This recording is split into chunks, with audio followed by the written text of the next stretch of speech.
Di sini gue pengen bilang ke kalian semua bahwa kalian itu nggak punya waktu, ya. Dunia itu bergerak sangat-sangat cepat. Banyak sekali gue disebut sini tenaga kerja yang akan tergantikan. Banyak yang bilang bahwa oke, teknologi itu tidak akan menggantikan tapi akan membantu. Betul, untuk sebagian orang yang mengerti akan memakai teknologinya. Untuk mereka yang nggak mengerti, yang tidak punya skill-nya untuk memakai teknologinya, mereka akan digantikan. Waktu akselerasi dunia menurut gue sudah sampai di sini, di mana AI berkembang sangat cepat sekali, kripto berkembang sangat cepat sekali, energi berkembang sangat cepat sekali, biotech itu juga berkembang sangat cepat sekali. Semua ilmu yang gue barusan sebutin tadi, itu akan berkembang lebih cepat dibanding kurikulum sekolah bisa mengejar. Skill yang mungkin kalian semua pelajari ya 5 tahun lalu untuk mencari uang, mungkin sekarang itu udah obsolete, udah nggak berguna lagi, udah nggak dipandang dan udah nggak dilihat lagi. Di 2025, gue punya karyawan 15, itu bekerja lebih efisien, lebih cepat, dan lebih akurat dibanding gue karyawan 150 di 2020. Apakah gue melakukan itu dari 150 sampai 15 tuh karena perusahaan gue tidak berkembang? Jawabannya tidak. Karena teknologi sudah lebih efisien. Sudah tidak dibutuhkan lagi orang sebanyak itu. Tapi pekerjaan 15 ini itu kayak pekerjaan 1.000 orang sekarang.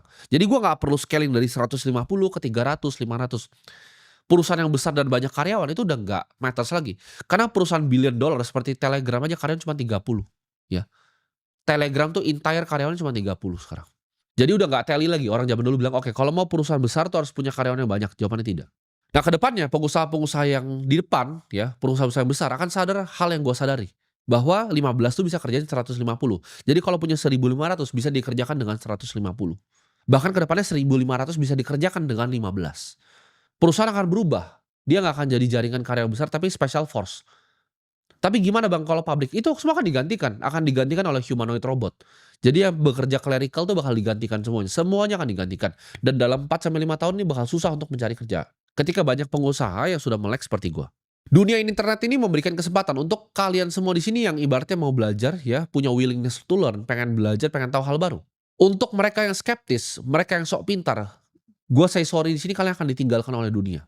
Teknologi memang ada di sini untuk membantu manusia, tapi di saat ada revolusi teknologi yang besar, ya, ketika mesin jahit ditemukan, banyak orang yang akhirnya nggak punya pekerjaan harus beralih ke skill yang lain. Jadi kalian yang punya skill jangan ngerasa nyaman gitu, skill design, skill marketing, skill finance, jangan merasa nyaman. Skill-nya cepet sekali ini akan digantikan.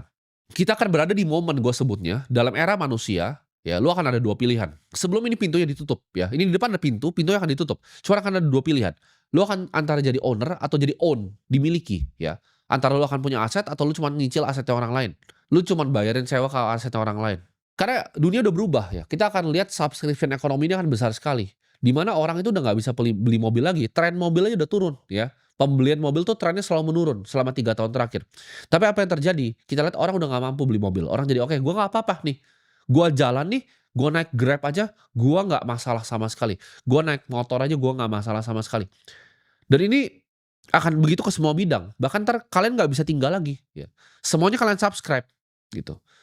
Apartemennya orang yang punya kalian nggak bisa beli, kalian harus sewa apartemennya. Ketika kalian sewa apartemennya, makanannya kalian sewa juga. Kalian bayar subscription untuk makanannya. Kedepannya dunia akan mengarah ke sana. Semua akan jadi subscription ekonomi, you will own nothing. Karena ini agendanya World Economic Forum, ya. Udah sering disebut di forum-forum dunia bahwa you will own nothing, lu nggak akan punya apapun dan lu akan jadi orang yang bahagia. Jadi antara jadi owner atau dimiliki sama orang lain. Nah, dari 2 tipe manusia ini akan kita bisa filter nih mana yang akan jadi owner, mana yang akan jadi dimiliki. Dari mana? Dari kebiasaan hidupnya. Yang akan jadi owner nonton video-video seperti ini gitu. Yang di-own sama orang lain itu akan ngerasanya, "Aduh, gua ini cuma scrolling TikTok," gitu kan, ada gosip artis terbaru gua ikuti, ada gosip ini terbaru gua ikuti. Gampang sekali ya, pikirannya ke kanan ke kanan ke kiri diatur gitu loh. Karena mereka yang bisa kontrol atensi kamu, akan kontrol dunia kamu, gitu. Kalau kamu bisa dikontrol, apa yang kamu pikir, ya, kamu nggak akan bisa jadi pemikir yang mandiri. Ketika mereka cuman kasih satu isu kamu bisa ke kiri, ya. Kasih isu misalnya artis selingkuh, wah langsung kalian ke kiri. Artis dihamili, kalian ke kanan. Ketika ada isu penting yang sebenarnya terjadi di depan mata kalian, kalian nggak bisa lihat gitu loh, ya. Itu sudah perbudakan di era digital, kalian terperangkap di algoritma media sosial. Nah, kompetisimu tuh banyak, ada orang yang ngomong seperti itu, ada orang yang suka dengan gosip-gosip seperti itu. Tapi di sisi yang lain ada yang bangun jam 6 pagi, dia fokus, dia kerjakan yang terbaik setiap harinya, dia tidak pernah berhenti, setiap harinya dia melakukan yang terbaik demi terbaik demi terbaik untuk mengubah hidupnya. Sedangkan lu di situ cuman scrolling sosial media, cuman maki orang di sosial media, ya. Sudah kelihatan jelas nih arahnya, mana yang akhirnya bisa ke kiri, mana yang bisa ke kanan. Di saat lu lagi gosip, di saat lu lagi jadi haters, ada anak yang di umuran sama dengan lu, berkompetisi, bangun pagi, pelajarin ya, bangun, ya kan, dia belajar, oke, aset masa depan tuh apa? Kira-kira skill apa aja? Gimana caranya gue mengerti artificial intelligence ini apa? Gimana caranya gue ngerti renewable energy ini apa? Gimana caranya gue ngerti next gen-nya dari biotech itu apa? Dan lu masih di situ santai-santai gitu kan. Jangan pikir dunia ini akan jadi lebih gampang. Dunia ini dengan teknologi akan jadi selalu lebih sulit. Karena kompetisinya lu kompetisi sama robot nanti. Penyesalan itu akan jadi hal yang selalu terjadi ya. Ketika 5 tahun nanti udah lewat, lu dengerin apa yang gua ngomongin ini, ya mungkin lu masih nggak percaya, lu masih mau menghujat, lu masih mau ngerasain bahwa yang gua omongin ini bukanlah fakta. Silahkan gitu. Tapi ketika penyesalan itu datang, lu akan menyesal. Semua yang keluar dari mulut gua adalah kebenaran. Gua pun sama, ya gua liat kompetisinya sama. Ketika gua liat gen-gen alfa yang jauh di bawah, yang masih mungkin umurnya belasan, tapi cara pikirnya sudah jauh sekali dibanding gua di umurnya itu. Gua ngerasa gua akan kalah ya. Dan gua pasti akan kalah ya. Generasi atas tuh pasti kalah sama generasi bawah. Kenapa? Karena adopsi mereka ke teknologi itu lebih cepat. Mereka menyaring informasi lebih cepat dibanding gua menyaring informasi di internet dial up yang zaman gua dulu. Mereka tinggal tanya AI sekarang. Jadi otak mereka akan ke-develop jauh lebih cepat dibanding gua. Ketika gua lihat generasi-generasi yang di bawah gua, antara gua udah bikin sekarang nih aset-aset gua, atau gua akan kalah dengan mereka, gua akan kalah dengan kompetisi. Lu akan lihat nanti anak-anak muda yang jauh lebih hebat dari kalian semua. Lu akan nyesel, lu akan lihat kerajaan yang bisa lu bangun seharusnya, kehidupan yang lu bisa dapat ya, orang tua yang lu harusnya bisa bahagiakan, malah ada anak muda yang bisa lebih bahagia orang tuanya dibanding lu.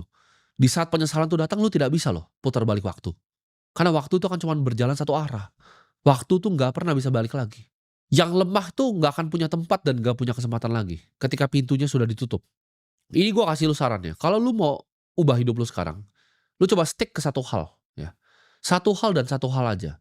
Yang lu mau improve skill lu di situ, taruh 1 tahun hidup lu, setiap hari yang lu pikirin gimana caranya lu jadi 1% lebih baik di hal itu, di skill itu. Contoh lu adalah misalnya orang accounting, gimana caranya lu jadi yang lebih pintar di sana, ya.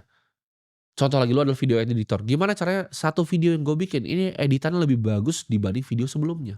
Simple aja, improvement, improvement, improvement. Kenapa? Karena lu butuh separasi diri lu dengan yang lain dalam waktu 5 tahun ini. Kalau nggak berhasil lu separasi, lu nggak akan jadi bedanya dengan all the masses yang lain.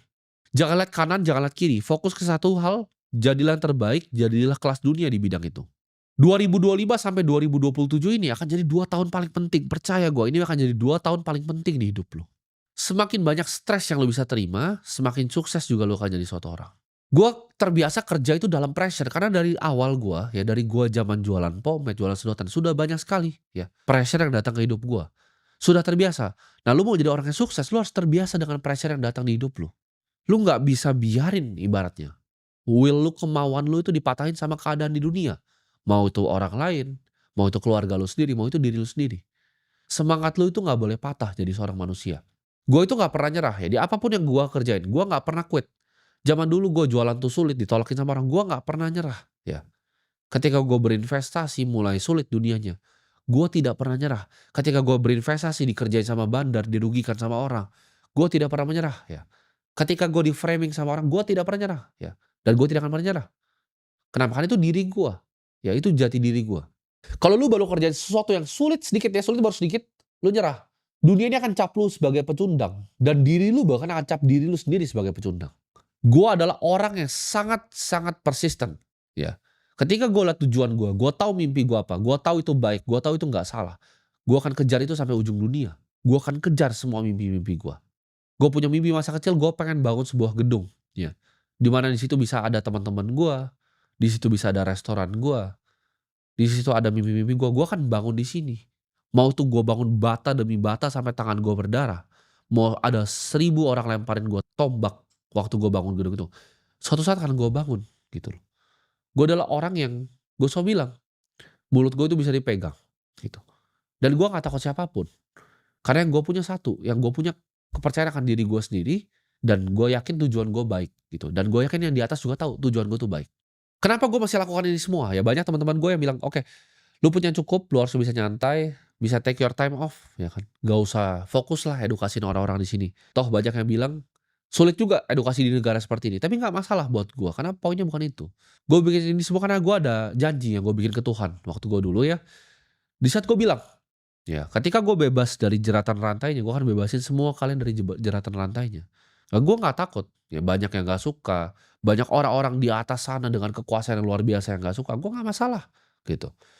Mereka nggak suka gue bebasin rantainya dari kalian, nggak masalah gue.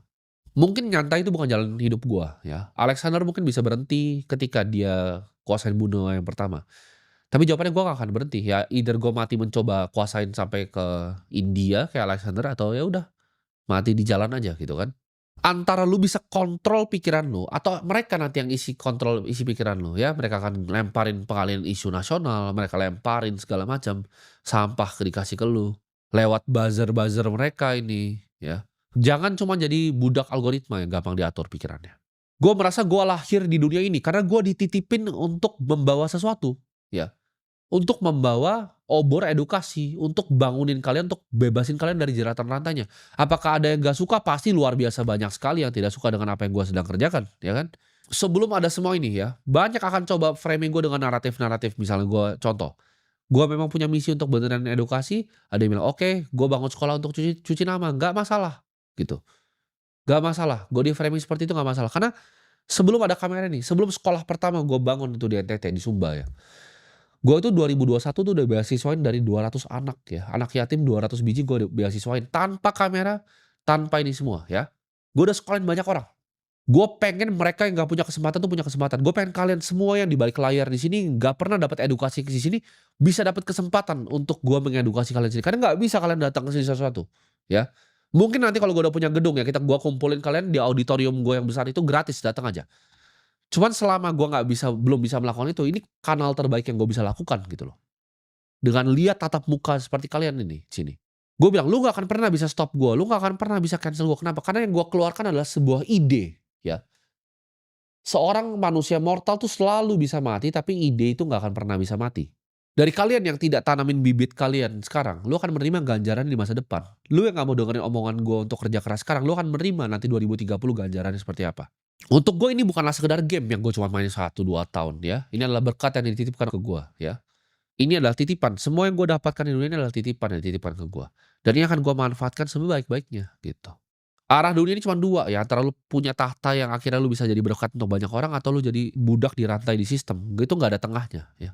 Karena ketika lu dikasih waktu, lu dikasih kesempatan ya, juga lu dikasih waktu untuk belajar nih ada 2 tahun nih untuk fokus untuk kembangin diri lu, lu pilih untuk enggak gitu. Lu pilih jadi diri lu yang sama, jadi ketika nanti harinya datang jangan cari video gua lagi. Lu cukup mengaca sama diri lu, lu bilang ke diri lu, "Ini saya yang tidak mau berubah," gitu.